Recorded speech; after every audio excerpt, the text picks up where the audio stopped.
Good morning students. आज हम English grammar का second chapter that is subject and predicate के ऊपर डिस्कस करेंगे। तो फर्स्ट ऑफ ऑल ये देख लेते हैं सब्जेक्ट एंड प्रेडिकेट जो है this are the part of a sentence. एक वाक्यांश एक सेंटेंस के पार्ट है। तो फर्स्ट ऑफ ऑल आप देख लेते हैं व्हाट इज सेंटेंस। वाक्य क्या होता है? इन हिंदी हम बोलते हैं शब्दों का समूह जिसका कोई मतलब कोई मायने होता है, कंप्लीट मीनिंग होता है। इन इंग्लिश होगा the group of words having a complete sense is known as sentence. The group of words, बहुत सारा वर्ड्स को लेके सेंटेंस बनता है और जिसका कोई कंप्लीट सेंस होता है, कोई मीनिंग होता है। सपोज कह देंगे राम हंस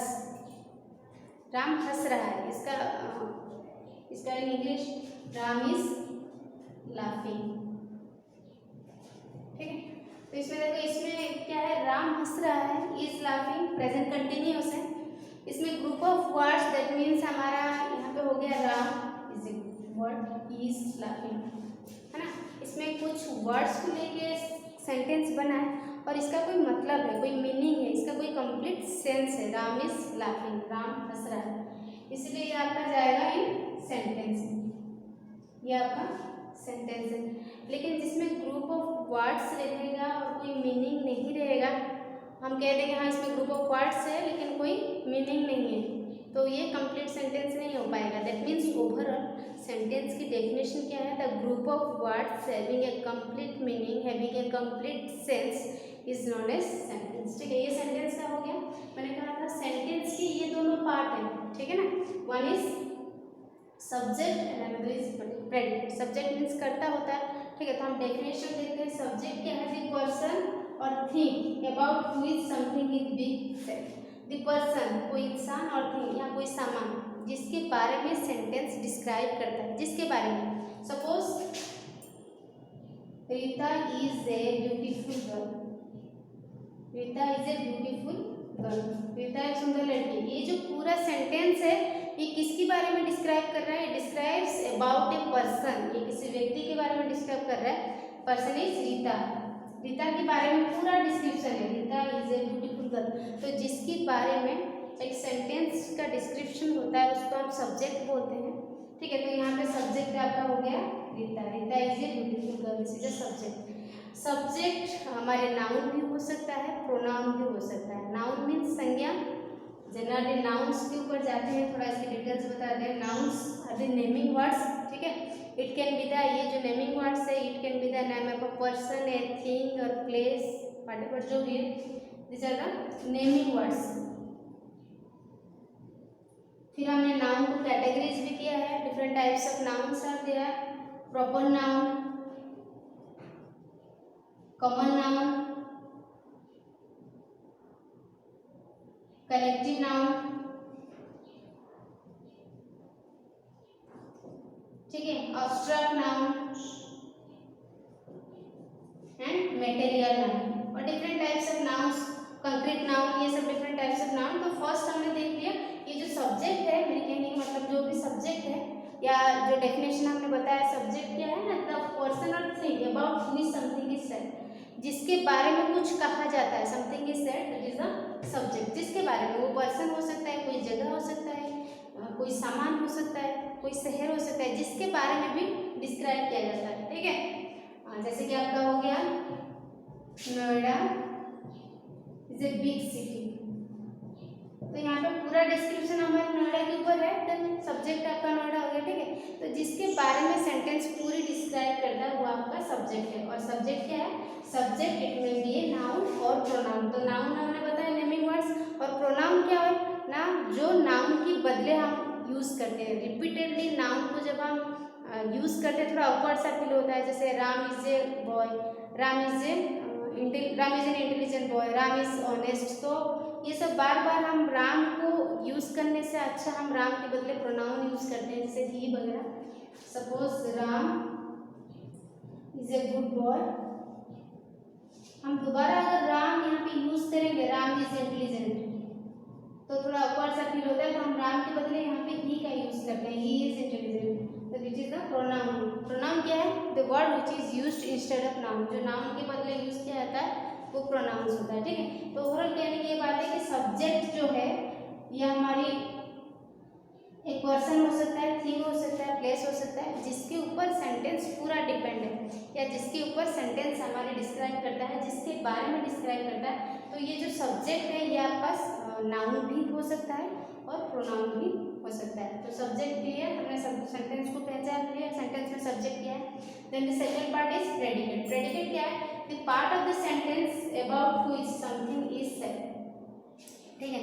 सेंटेंस की ऐसे part, the part of the sentence which is told about the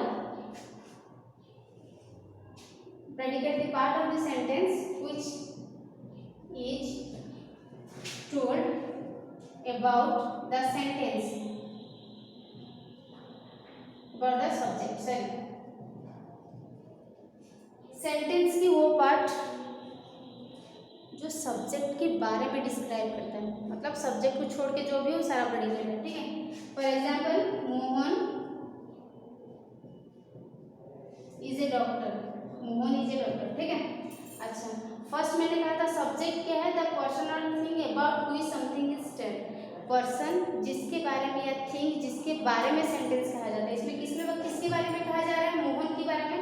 तो यहाँ पे आपका मोहन हो गया सब्जेक्ट, और प्रेडिकेट क्या है? डेफिनेशन क्या है? The part of the sentence, sentence की ऐसा part which is told about the subject, जो सब्जेक्ट के बारे में कहा जाता है, ठीक है। जिसके बारे में कहा जाता है वो सब्जेक्ट, सब्जेक्ट के बारे में जो जो भी कहा जाता है वो होता है प्रेडिकेट। तो Mohan is a doctor, Mohan क्या है? मोहन इज ए डॉक्टर, ये जो पार्ट हो गया that is the predicate. That means subject को छोड़ के आउट ऑफ सब्जेक्ट जो भी आपके पास है दीज आर प्रेडिकेट। समझ में आया? तो कुछ एग्जांपल्स लेंगे उसका, सब्जेक्ट और प्रेडिकेट का।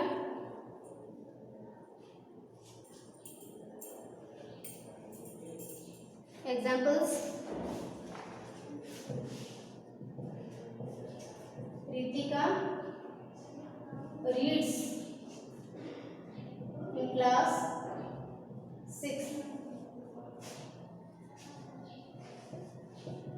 he is a doctor, children play in the playground, the cat is drinking milk, the cat is drinking milk। इसमें देखिए कुछ एग्जांपल्स है, identify the subject and predicate, ठीक है। रितिका रीड्स इन क्लास 6, तो मैंने कहा था सब्जेक्ट क्या है? जिसके बारे में डिस्क्राइब कर रहा है, द पर्सन और thing about which the sentence is describe, ठीक है। तो यहाँ पे रितिका रीड्स इन क्लास 6 किसके बारे में डिस्क्राइब किया जा रहा है? ये हो गया आपका सब्जेक्ट। और सब्जेक्ट के बारे में जो भी डिस्क्राइब कर रहे हैं, यदि सब्जेक्ट के बारे में क्या डिस्क्राइब कर रहे हैं ना, वो 6 में पढ़ रहे हैं, रीड्स इन क्लास 6, ये हो गया आपका प्रेडिकेट, ठीक है। Second, he is a doctor, किसके बारे में कह रहा है?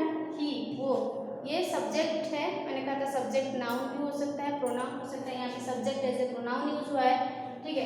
तो ही, ये हो गया आपका सब्जेक्ट, वो क्या है? डॉक्टर है, ये पूरा कंप्लीट पार्ट आपका प्रेडिकेट है। Children play in the playground, तो यहाँ पे किसके बारे में बताया जा रहा है? चिल्ड्रन के बारे में, चिल्ड्रन की जगह सब्जेक्ट, और सब चिल्ड्रन जो क्या कर रहे हैं? खेल रहे हैं, play in the playground, this is a predicate, ठीक है। The cat is drinking milk, किसके बारे में कहा जा रहा है? बिल्ली के बारे में। The cat, it is the subject part, और क्या करे? दूध पी रही है, तो ये हो गया आपका predicate part, subject and predicate. समझ में आया? तो ये था all about subject and predicate. तो ये कंप्लीट कर लेना। फर्स्ट है तुम्हारा pick out the subjects and write area the following sentence. इसमें सिर्फ हमें सब्जेक्ट को छांटना है। We must obey the rules and regulations in the school, हमें मानना चाहिए सब्जेक्ट, ठीक है। Stone walls don't make a prison, ये कुछ सेंटेंस है, इसमें जो सब्जेक्ट है उसको छांट के यहाँ पे लिखना, ओनली सब्जेक्ट को। एड सुइटेबल प्रेडिकेट्स, इसमें कुछ भी प्रेडिकेट्स ऐड करना है। द हाउसेस, ठीक है, द हाउसेस आर, हम कुछ भी लिख सकते हैं, जैसे the houses are made up of mud, या the houses are made up of concrete, sand, जो भी है, सीमेंट जो भी है। द रेड मैंगोज हम यहाँ पे आर सोर लिख सकते हैं, आर स्वीट लिख सकते हैं, कुछ भी ऐड करके लिख सकते हैं। Then rewrite the following sentence and underline the subject and circle the predicates. C part में हमें सेंटेंस को अच्छी तरह से पढ़ना है, अंडरलाइन, सब्जेक्ट को अंडरलाइन करना है और प्रेडिकेट को एनसाइकल गोला बनाना है, सर्कल बनाना है। ठीक है, ये कुछ क्वेश्चन है, इसको कोशिश कीजिएगा करने के लिए। और सारा डेफिनेशंस उसका, सब्जेक्ट, प्रेडिकेट, सेंटेंस, मैंने कहा सेंटेंस जो है these are the group of words having a complete sense is known as subject. ठीक है, तो ये जो भी है ए बी और सी पार्ट ये ट्राई करना है करने के लिए। Thank you.